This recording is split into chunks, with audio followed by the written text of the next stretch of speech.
Hi, welcome to part 2 of the Jon Schaffer Finally Free interview. In this, Jon goes into detail about his political awakening as an adult and as the mastermind behind the currently popular Iced Earth, and they were only getting more popular. And he also talks about early attempts at censoring him once he came out with Sons of Liberty and once his political leanings not only became aware through his music, but also through multiple interviews with outlets not only in the United States, but throughout Europe and the rest of the world. So thanks for joining me. Let's get to it. So Sons of Liberty starts. When do you start going on tour with that? Well, we only did a few shows opening for Iced Earth, and Okay. that was, I think, around 2010, 9, something like that. Not really. It all sort of blurs together when you've been traveling and doing all the studio work that I've done through the years. It's hard to. I mean, I kind of point everything. Yeah. Yeah, everything is based on an album cycle. Yeah. Like all the memories from my life. I know that just was, from that was talking to you. Glorious Yeah, Burden, or yeah. that was Something Wicked, or Yeah. that was Dark Saga, or well, that was Yeah. Night of the Storm Rider. You know, I mean, it's Literally how I everything's remember like things. that. It's, Yeah. Just from knowing you for the last 2 years, you'll be like, "What year was that?" You're like, "Well, it I've was known you this for the album, last so 2 that years. was released in '07." Yeah. So, Yeah. So he doesn't know him very well. so when did you start getting? Obviously, you have a huge fan base from Iced Earth, and you have a huge fan base from Sons of Liberty. When did you start getting, I guess, censored by magazines, media, everybody, because of that? Well, it was hard to get press for Sons I bet. because of the subject matter. So it started pretty quick. Like I said, I did Alex, and then I don't know on the timeline how far later it was. It might have even been after. No, wait, because the year. It was before Spirit of the Times. Okay. So I had gone to New York and did Judge Napolitano's show on Fox, and that was on a Friday. And then there was a Freedom Fest in New York on the Sunday. Or no, it was that night. Sorry, Freedom was Fest. that night. I went with some of the guys In from New the York. Judge's crew to the Ron Paul's Freedom Fest, and what was that governor that was running for the Libertarian candidate? He was speaking there. Gary Johnson was speaking there. Not that doesn't matter. But on the Sunday, I did Eddie Trunk's show on Sirius XM. That's a nationwide show, and we did an hour interview, and he played 3 or 4 songs, but we were going pretty hardcore in the paint on the reality of the situation that we're in. And by the time the limo got me picked up and halfway to getting to my hotel, my best friend from childhood, Dave, is calling me, and he's saying, "Dude, your website's gone." Oh, really? Gone. And so whoever back then took it down, and literally this website is all it had on it was Whoever from back then? a reading list and links where you could get the books and documentaries to watch, and it just said, use your power of discernment. And there was probably a few, maybe some interviews with me, or I'm not sure if the one that I'd done with Mr. G. Edward Griffin was on there at that time, but that said a lot. Yeah. Like, they're going to disappear this, and it's just reading material and watching some documentaries. So it took probably 6 or 7 months to get it rebuilt. It was my ex-wife's idea to go into the cache and try to rebuild it and reactivate the links, and we did, but eventually it had disappeared again. And then at that point I was completely focused on Iced Earth, and we were touring like crazy all the time, and it's like, whatever, it is what it is. So yeah. But I think it really started, I'm certain going on Alex's show was like a big Yeah. but I didn't really Put a target on your back, I'm sure. Yeah. in terms of the metal media, which is mostly fake news as well, just like all of it, that started, there was resistance right away, and the funny thing is, I did an interview, very short one. There's a magazine in Germany called Rock Hard, and along with everybody saying it's, I don't know if they were, some of their journalists, whatever. I really don't care. But they were calling me a right-wing extremist and all that kind of stuff. And then when Dystopia came out, the editor of the magazine, the guy who founded it, apparently between Brush Fires and Dystopia, so we're only talking a couple years, had started doing some research. And so he puts me on the cover of the magazine, like behind barbed wire and blood coming out of my hands and stuff. But then apparently goes into a deep dive into the things that I was saying, and it ended up it was very fine print for a metal magazine, a lot of pages. And my publicist at the time, she just said, "John, this interview is not for stupid people." And so apparently he started researching the things that I was saying and was putting some information out there. So they had come around by the time Dystopia came out, at least to some of the things. I don't know. I mean, I speak a little bit of German, but not enough to go in depth into what he was putting. But I've known through my whole career that whenever you're doing, that's why I like this form of media, because they're not going to be able to anybody. You can't change what you're saying. When you do a half an hour, 45-minute, or an hour interview with a magazine. I mean, I've even had these guys give me British accents before, saying British slang in print media that I clearly don't use. So like they go in and they edit and they can twist things up and I'm not. It's like I've always been controversial, and that's fine. I'm good with that. But I love where things are going now, where you can have long form discussions with journalists that are, whether it's Joe Rogan or whatever, because being on and believe me when I say it, Andrew Napolitano is a great man. But being in that network environment where you have, 3 minutes or a 4-minute segment, then you're off to commercials, and then you're back. I get that. Your segment's done. You don't do anything. You solve nothing. You just keep people in a heightened state of fear because nothing gets resolved. So it's constant. That's one of the games that they play. Keeps them coming back. And and they never solve anything. I mean, the people, we're talking about very serious subjects to humanity and to the course that we're on, and they expect you to come up with some kind of real discussion in a 5-minute segment on mainstream media. It's a joke. It's part of the programming, and so it without keeps a doubt. Well, it's programming. Always in fight or flight, sort of uneasy fear, because there's never any time to get to a resolution of whatever the topic. You have a 2-3 hour discussion.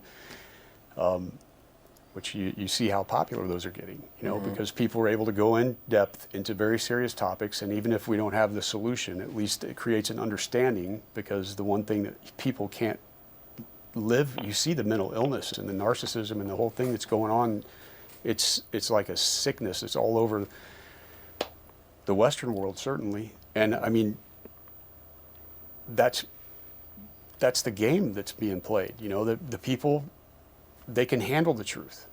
They need the truth. And what they can't handle is constantly being lied to. That's what's going on. We are lied to and gaslighted constantly. We're constantly being gaslit by the media, and that's being exposed, and it's all falling apart, which I love to see that. Yeah, for sure.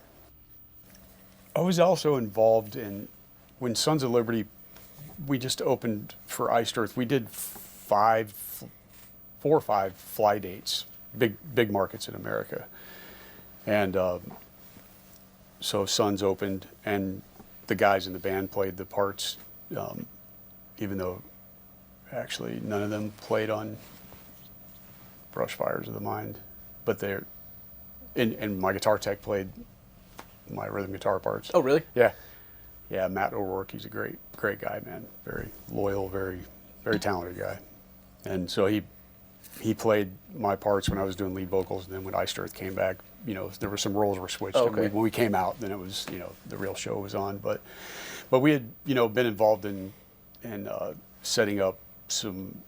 I was pretty active as an activist then. Certainly was speaking out, and we were part of the March on D.C., and I think that was 2009. It might have been 10. I really can't remember, but there was a big turnout there, and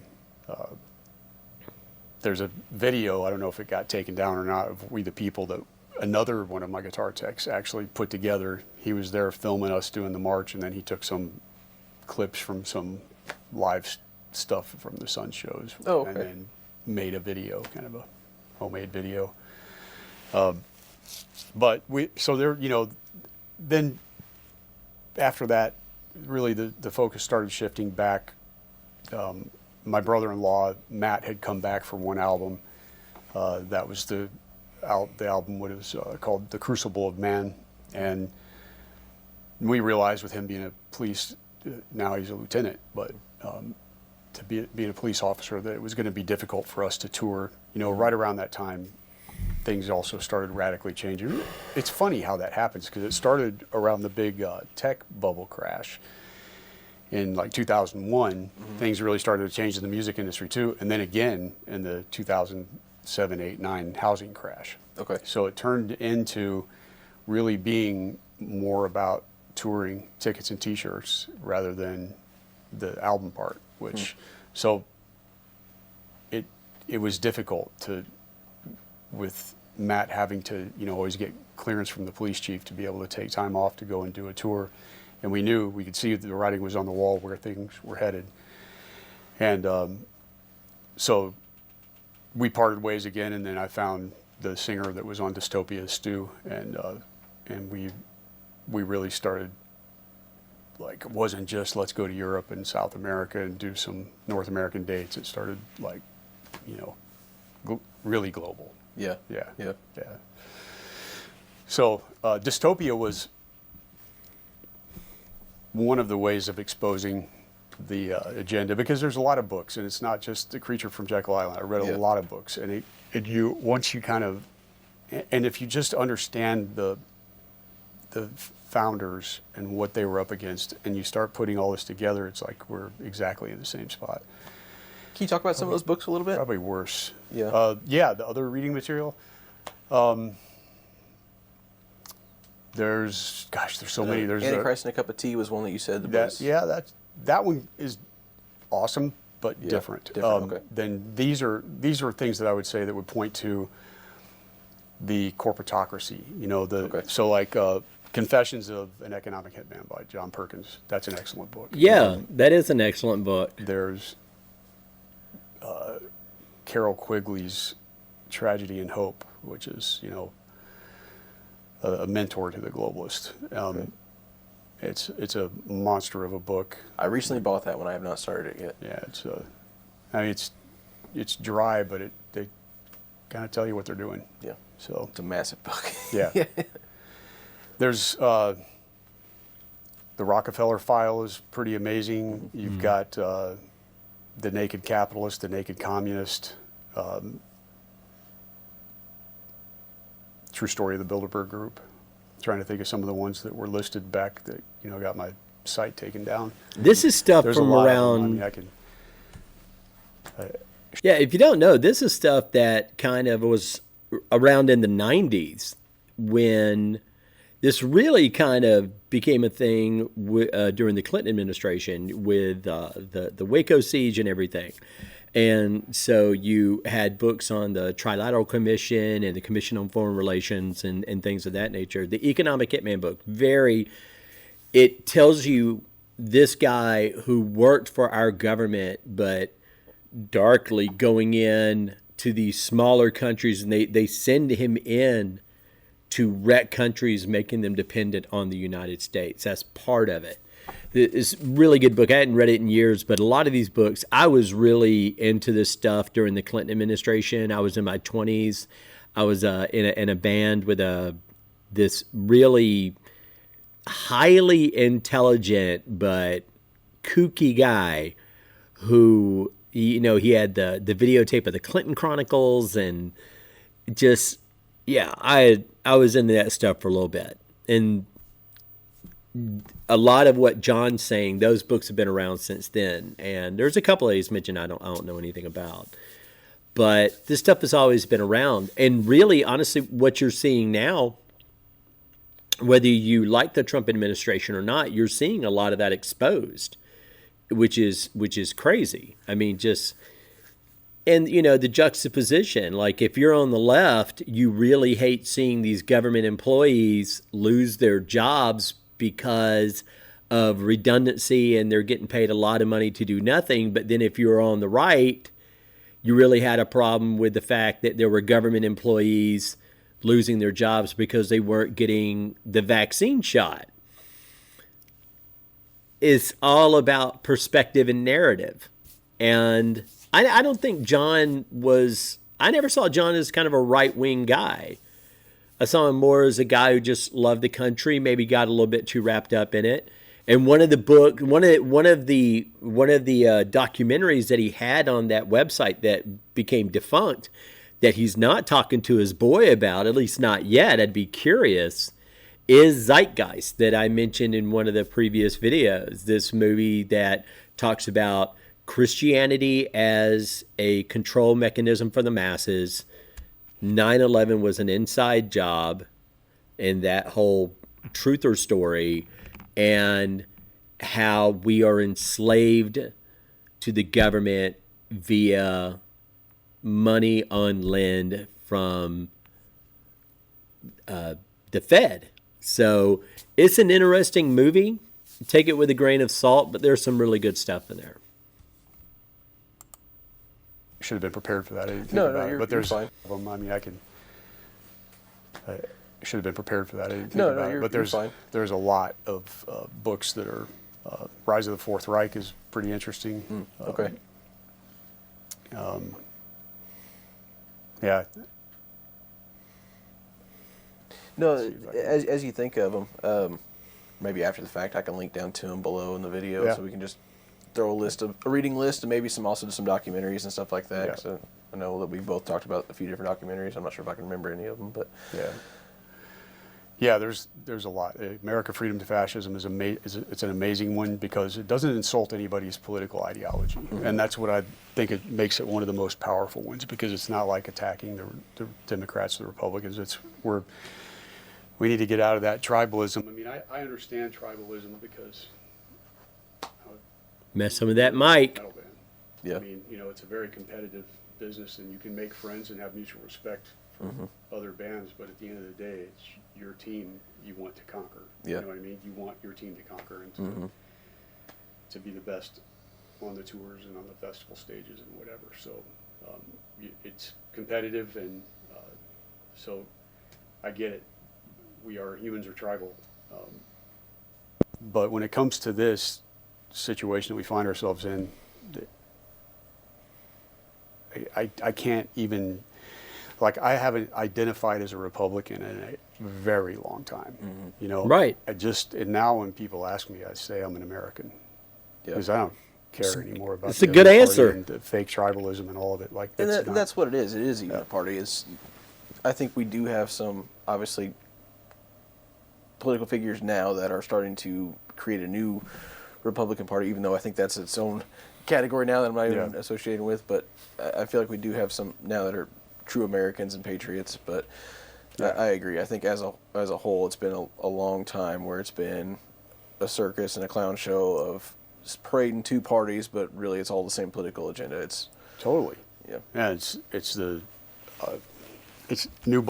Well, it's quite obvious, no matter how much of a tribalist you are, when you see that whether it was Bush or Obama, whether it was Clinton, whether it was Reagan, that for the most part, not so much in the United States, but globally, those agendas don't change all that much. Like, they'll say they'll change them. Like, Obama ran on Gitmo is bad, and he's going to shut it down, and he's going to end these wars, and he didn't do any of that. If anything, he actually added to the casualty list. Obama had a kill list. He was as violent and as ruthless as George W. Bush. But he's more charming. So, and he's a Democrat. So the media didn't push it as much. So when no matter if it's a Republican or a Democrat, when you see that foreign policy doesn't change, you realize they're just two sides of the same coin. Which is why they hate the Trump administration. Like I said, whether you like him or not like him, when you have Republicans and Democrats both wanting to stop you, maybe you're doing something right. Boss, same as the old boss stuff. It's the same. It's the same game they've been playing. And I became a Ron Paul supporter, I guess about 2007. And the Tea Party movement, which of course they were calling, racists and right-wing extremists and all this stuff, all the things. Yeah. But there were good elements to the Tea Party, without a doubt. Libertarian, Rothbard, von Mises, Austrian economics guy, which is sound money is what it boils down to, and so I feel like that whole movement is what led to. Without that, we wouldn't be here. And I'm just cautiously optimistic. I don't, I didn't. That's a good way to put it. I didn't vote for Donald Trump in 2016. I was didn't just either. Not voting in federal elections anymore. I had opted out. I was done with it. I just wanted to focus on local and state because I felt like it was just gone. Like there's no point. It doesn't matter. It's totally captured. And I agree with that. I when he won, you're like, what? And was really busy and just kind of over the whole political thing and was not interested anymore. So, like it was just like wrestling or something. You know what I mean? Like something that's staged. But then when I saw how intensely the media was attacking Donald Trump, President Trump, I started to get interested. There you go. I know how they are. Yeah. And so in a way, they made me a supporter because me too. I've never in my life seen anybody take that kind of hate and that kind of heat, and I know how much they lie. I mean, I had been aware of that for a long time, and I feel like that. A lot of people, well, he's so brash and stuff. Well, that's kind of where we're at. As much as I love Ron Paul and still do, I think he's a wonderful human being. The situation is dire, and you need somebody that is tough and is not afraid to speak the brutal truth. But like I said, I'm cautiously optimistic. Like I didn't partake in that. I was involved in a lot of things politically and speaking out against corruption, and I don't care if it's corruption from the left or right. I don't care because it comes from both sides. Yeah, corruption is corruption. Yeah, without a doubt. They're both wings of the same ugly bird, and a lot of people Good see way to that put it. now. And but to your point, it is the Republican Party has changed because, I mean, look at the key figures in this administration. Yeah. I mean, you still have some rhinos in there, but yeah. Yeah. Well, but I mean, I'm talking about in the cabinet. Like, absolutely. These people they're Americans. Most of them are Democrats. They were, or maybe they still are. I would be a JFK Democrat. I thought JFK was great. None of us are perfect, and that's the thing that we have to realize, that we're in a fallen state. So there isn't a perfect man that's going to come along politically and save us. It's not going to happen. I agree with John on that. We the people to inform ourselves and say, the line is here and no further, and mean it. That was one thing. That was a point that I made when I have not friends, but contemporaries who had a problem with Trump winning and stuff, and they have whatever. The thing about it is, it's like if I went back to like 2003 and said, "Hey, you know that reality star Donald Trump, the everybody loves, like Jesse Jackson and Muhammad Ali and Al Sharpton, all these guys, the rappers loved him, the hip hop rappers. If I went back and said, not only does he become president, but he's elected along with a Kennedy, a genius engineer who's creating electric vehicles, and a Democratic political representative of Hawaii, you would swear that the Democrats won. Donald Trump, Tulsi Gabbard, Elon Musk, RFK, you would have sworn that the Democrats swept. That's how far the Democrats have moved away from their own principles. So, yeah, it's crazy. It's absolutely nuts. Yeah. Can't go back to just watching football. I mean, I don't understand how people can That's be true. so compassionate about grown men kicking a ball around on the field or throwing it around or whatever, when You and me both, John. our children's future, it's being destroyed. I know we've talked about this That's before, why but it's I mean, there. It goes back to the days of ancient Rome. It's bread and circuses. It's Get a way to keep you distraction. fat and entertained and happy and not realizing what's actually going on. Right. It's funny you mentioned the 2016 election. That was actually the build up to the 2016 election was when I had, I guess you consider it my awakening too. I think it was probably late 2013, probably 2014. I watched the documentary Loose Change, and that was Powerful. That was the one that I remember. I was working night shift at the time. It was one of my nights off. I always stayed on the same schedule. It's like 3 a.m. I'm like, what's this? And turned on YouTube, and then like that completely changed my perspective of everything. And then I know that was the time. And then my wife she didn't want to hear anything about it because she didn't like thinking about all the bad stuff that could happen. But then her awakening was just a couple years after that, also in that same 2014, 2016 era. But hers wasn't 9/11 like Loose Change talks about. It was all about the poisons in the food and vaccinations and stuff like that. And that was 9/11 helped me see how evil the adversaries were. It wasn't just right against left. It wasn't Republican against Democrat. It was evil against people standing up against evil. I'm not going to say people that were being good. And then hers was the same thing, but it wasn't 9/11 that triggered it for her. It was realizing, like, wait a second, they're purposely keeping us sick so they can make more money on it. Yeah. Out of it. Yes, of course. Yeah, that was the food situation, Subscription. Monsanto, all that. It's Subscription awesome how all service. these things. Where do you think the idea of subscription service came from? Where do you don't own your music, stream your music, and pay us monthly for the right to do that. Don't own your video games.